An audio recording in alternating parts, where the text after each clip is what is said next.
இன்னைக்கு முழு நிலவு பௌர்ணமி. முருகப்பெருமானுடைய அருளால நாட்டில் நல்லாட்சி வர வேண்டும் என்பதற்காகவும் நேற்று நடந்து முடிந்த மாநாடு நல்ல முறையில் நடந்து முடிந்ததற்காகவும் நாங்கள் இந்த கிரிவலத்தை இன்றைக்கு கிரிவலம் வந்திருக்கிறோம். மற்ற பக்தர்கள் ஒவ்வொருவரும் எந்த எண்ணத்தில் வருகிறார்கள் என்று தெரியாது. ஆக ஆன்மீகம் செழித்தவங்க வேண்டும்.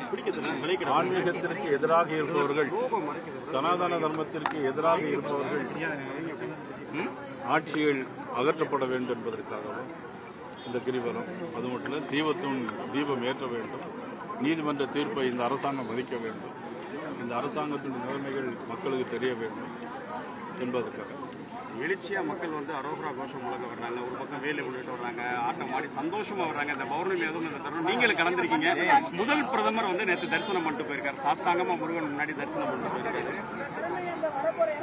பிரதமர் எந்த ஊருக்கு எங்க போனாலும் கோயிலுக்கு போய் கும்பிடுறது வழக்கம். அதனுடைய அடிப்படையில் நேற்று திருப்பரங்குன்றத்தில் வந்தாங்க. இயற்கையாகவே இன்னைக்கு எல்லாமே நடக்கும். வருகிற கார்த்திகையில தீபம் ஏற்றப்படும். அதை நான் சொல்ல முடியாது. குறிப்பா பிரதமர் எங்க போனாலும் தமிழர்கள் குறித்து பேசக்கூடிய தமிழ் கடவுள் முருகப்பெருமான நேற்று வணங்கிட்டு போயிருக்காரு. இது எப்படி வாங்குறீங்க? அது உண்மைதான். மலேசியாவுக்கு போகும்போது கூட எங்கள் நாட்டில் தமிழ் மொழி, தமிழ் கலாச்சாரம், தமிழ்நாடு 5000 ஆண்டுகளுக்கு முன்பாக உள்ளது என்று அவர் சொல்லுவார். அதே மாதிரி திருக்குறளை 23 மொழிகளில் மொழி பேசுகிறாங்க. பனாரஸ் பல்கலைக்கழகத்தில் தமிழுக்காக ஒரு இருக்கை. ஐநா சபைக்கு போகும்போது கூட அதே மாதிரி பேசியிருக்காங்க. தமிழுடைய பெருமையை பேசியிருக்காங்க. பூர்ணச்சந்திரனுக்காக நேற்று அவர் பேசியிருந்தாங்க சார். அவங்க குடும்பத்தையும் சந்திச்சிருந்தாங்க. அதை எப்படி பாக்குறீங்க? பூர்ணச்சந்திரன் மனைவி கூட என்னோட தகப்பனார் போல உங்களை நான் இருந்து அவங்களை பாத்துக்கிறேன், உங்க குடும்பத்துக்கு தேவையான உதவியை செய்யற மாதிரி பாரத பிரதமர் சொன்னார்னு சொல்றாங்க.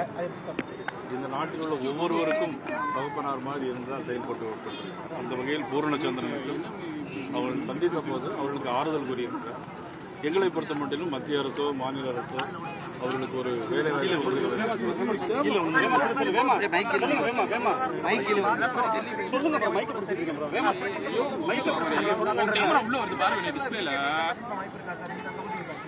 அதை பத்தி நான் எதுவுமே கருத்து சொல்லுவேன்.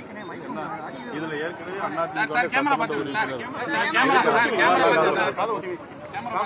குறிப்பா முருகனோட 6 படை வீடுகளை நீங்க தொகுதி கேட்கிற மாதிரி ஒரு தகவல் இல்ல. தொகுதி பேச்சுவார்த்தை எதுவுமே எதுவுமே ஆரம்பிக்கவே இல்லை.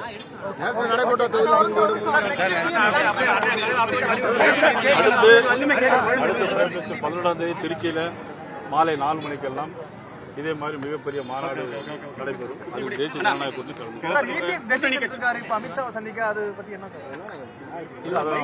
வந்த பிறகு அவர் சொல்லுவாங்க. துணை முதலமைச்சர் பதவி பாஜக தரப்புல கேட்டிருக்காங்க அப்படின்ற மாதிரி வந்துட்டு இருக்கேன். நான் ஏற்கனவே தெளிவா சொல்லியிருக்கேன். பாரதிய ஜனதா கட்சியின் சார்பாக நாங்கள் எதுவுமே கோரிக்கை வைக்கவில்லை. அப்படி எதுவுமே கிடையாது. எங்களுக்கு இந்த நாட்டில் திராவிட முன்னேற்ற கழகம் ஆட்சி அகற்றப்பட வேண்டும். அடுத்த முதல்வர் எடப்பாடி பழனிசாமி தான். கூட்டணி கட்சி